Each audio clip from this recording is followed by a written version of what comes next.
하나님 말씀은 다니엘 3장 16절에서부터 18절입니다.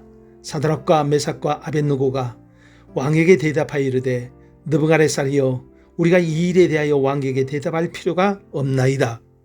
왕이여 우리가 섬기는 하나님이 계시다면 우리를 맹렬히 타는 풀무불 가운데서 능히 건져내시겠고 왕의 손에서도 건져내시리이다. 그렇게 하지 아니하실지라도 왕이여 우리가 왕의 신들을 섬기지 아니하고 왕이 세우신 금신상에게 절하지 아니할 줄을 아옵소서. 성경은 우리 인생을 나그네와 행인이라고 묘사를 합니다. 나그네 행인의 특징은 한 곳에 머무르지 않고 목적지를 향해 길을 가는 것입니다. 인생이 걷고자 하는 길은 대부분 익숙한 길을 걷고자 합니다. 그 익숙한 길은 안전하고 평안한 길입니다. 하나님의 말씀인 성경은 우리 인생이 어떤 길을 걸어야 할 것인지를 믿음의 사람을 통해서 보여주고 있습니다. 우리가 어떤 길을 걸어야 합니까? 그것은 옳은 길입니다. 평안한 길이 아니라 옳은 길을 선택하고 걸어야 합니다.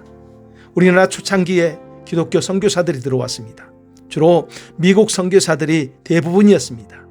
대학을 갓 졸업한 앞날이 창창한 젊은이들이 선교사로 자원하여 그 당시에 가장 가난하고 어두운 시기였던 우리나라로 들어온 것입니다.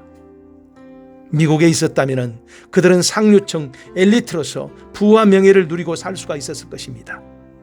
그런데 가장 낮은 장소인 조선이라는 나라까지 와서 자신의 일생을 헌신하였던 것은 그 일이 하나님이 원하시는 옳은 길이었기 때문입니다. 편안한 길을 선택하여 가고자 하는 것이 대부분 사람들의 마음입니다. 그러나 이들은 편안하게 사는 것보다도 옳은 길을 선택한 것입니다. 편안한 길은 그냥 세상의 흐름대로 살아가면 됩니다.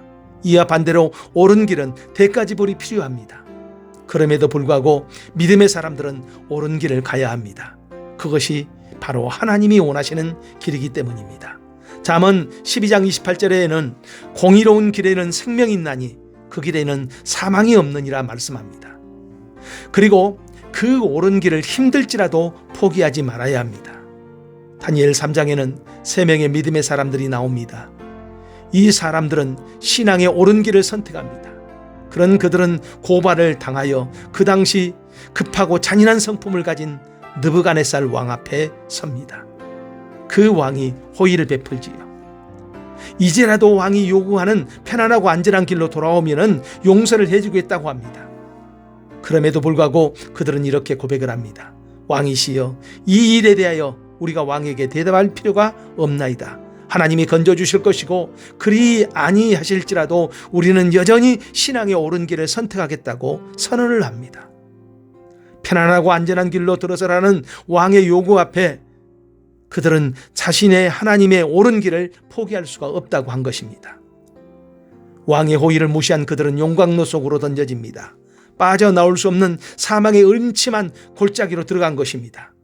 그렇게 옳은 길을 포기하지 않는 그들을 하나님도 포기하지 않았습니다.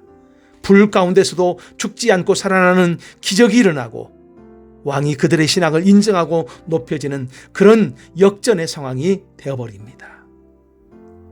우리가 선을 행하되 낙심하지 말지니 포기하지 아니하면 때가 이름에 거두리라. 우리는 신앙인입니다. 하나님을 인정하고 믿음으로 살아가는 옳은 일에 들어선 사람들입니다. 이제 우리가 이 옳은 길에 들어섰는데 우리 앞에는 힘든 길이 닥칠 수도 있습니다. 핍박과 유혹이 닥칠 수도 있습니다. 그런 시간이 온다 할지라도 우리가 해야 할 일은 우리의 이 옳은 길을 포기하지 않는 것입니다. 이 길을 가는 사람은 하나님은 복된 인생이라 선언해 주고 그리고 하나님이 동행하여 주십니다.